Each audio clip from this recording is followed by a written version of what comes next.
హారతులని ప్రతి వాళ్ళు తిలకించాలి. లింగోద్భవ కాలం.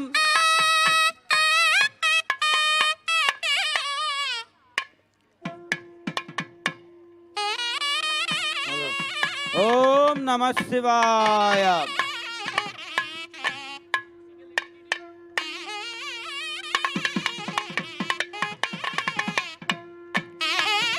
ఓం దేవం గర్భగృహస్య మానకలితే లింగే జటాశేఖరం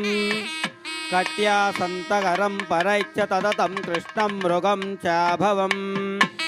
సవ్యేటంకమయేయ పాదముకుటే సకోలమమలం లింగోద్భవం భావయే. కిటాః పతంగాః మాసకాశ్చ వృక్షాః జలే స్థలే యే నివసంతి జీవాః దృష్ట్వా ప్రదీపం న చ జన్మభాగినః భవంతి త్వం స్వపచాహి విప్రాః. ఓం నమః శివాయ. వేదసే పరమాత్మనే విశ్వాయ విశ్వబీజాయ జగదానందహేతవే ఓంకారస్వరవషట్కార సర్వారంభ ప్రవర్తకః హంతకారస్వధాకారో హవ్యకవాన్నభుక్సదా.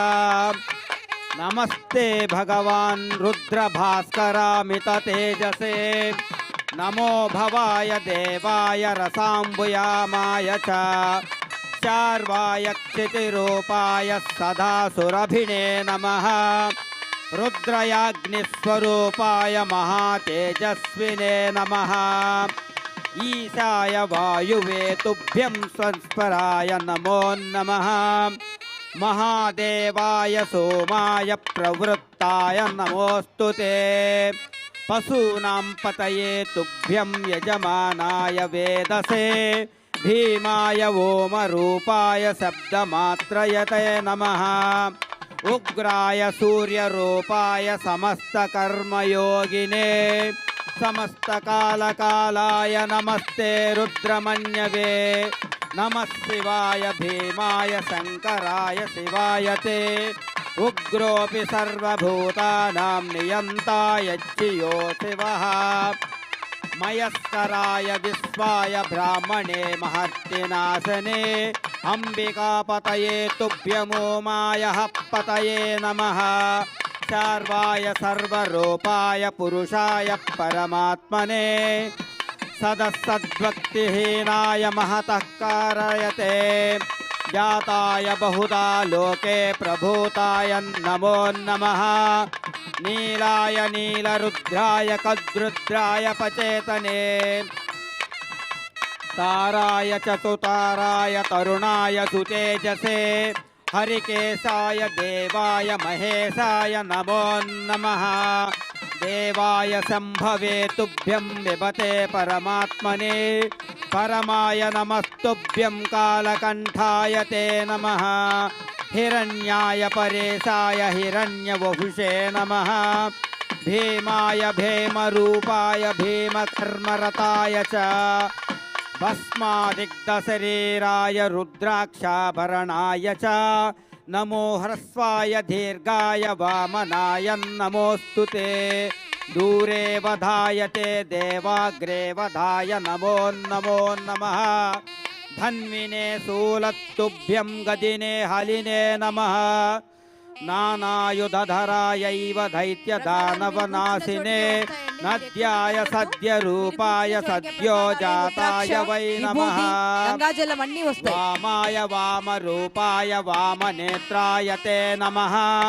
అఘోరాయ పశేషాయ వికటాయ నమో నమః తత్పురుషాయ నాథాయ పురాణ పురుషాయ చ పురుషాంత ప్రధానాయ ప్రతినే పరమేష్టినే ఈశానాయ నమస్తుభ్యమీశ్వరాయ నమో నమః బ్రహ్మణే బ్రహ్మరూపాయ నమః సాక్షాత్ పరాత్మనే ఉగ్రోసే సర్వదుష్టానాం నియంతాసి శివో నినః కాలకూటాసినే తుభ్యం దేవాద్యద్గణకారిణే వీరాయ వీరభద్రాయ రక్షద్వీరాయ శూలినే మహాదేవాయ మహతే పశూనాం పతయే నమః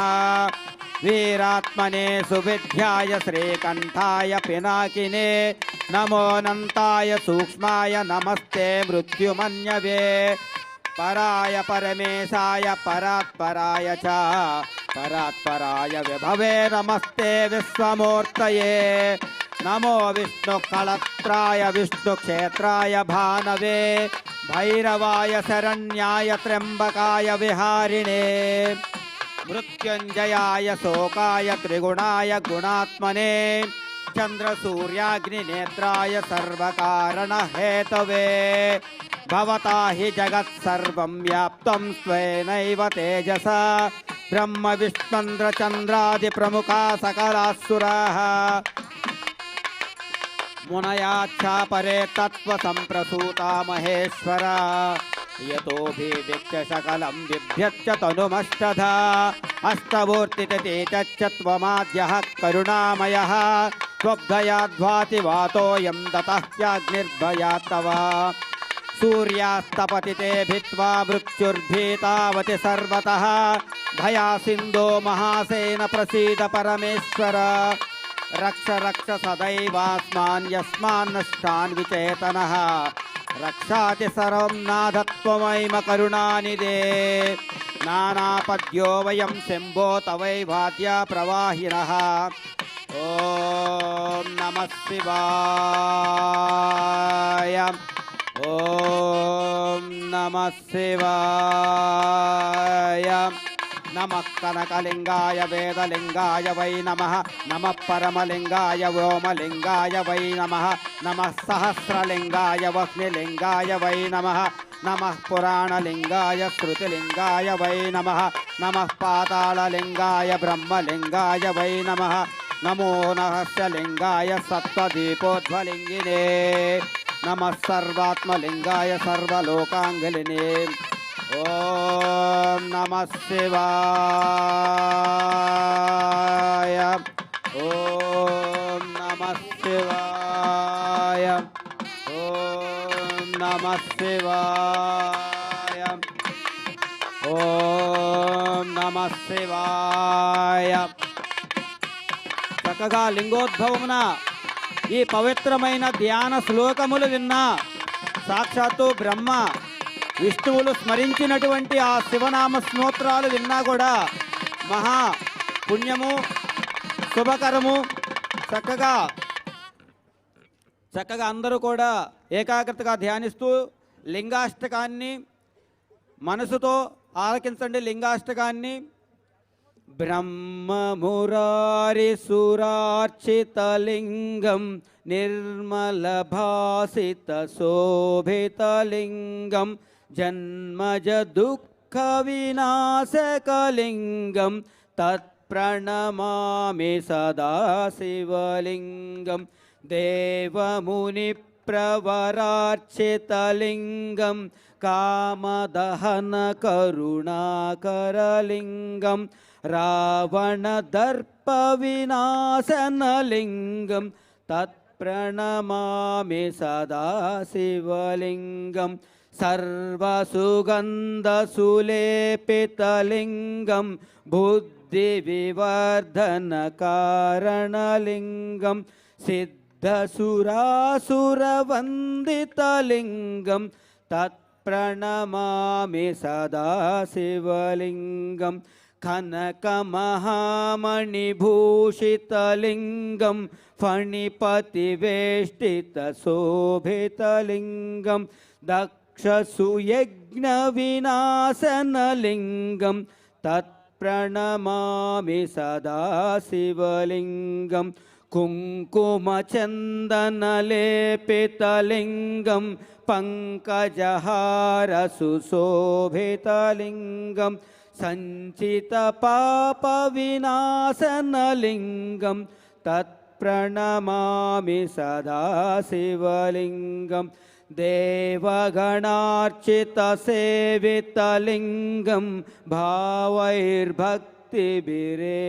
చ లింగం దినకర కోటి ప్రభాకరలింగం తత్ప్రణమామి సదా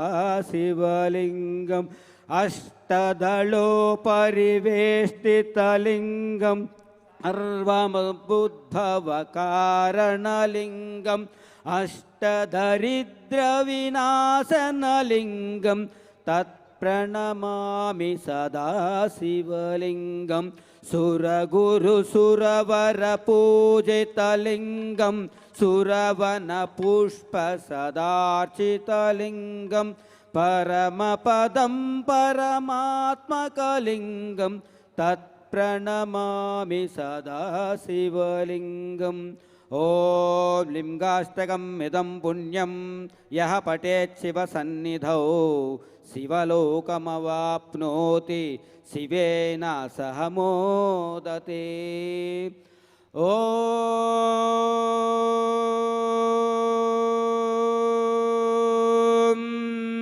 नमः शिवाय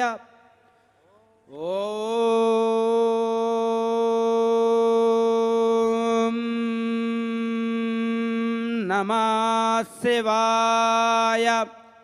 ॐ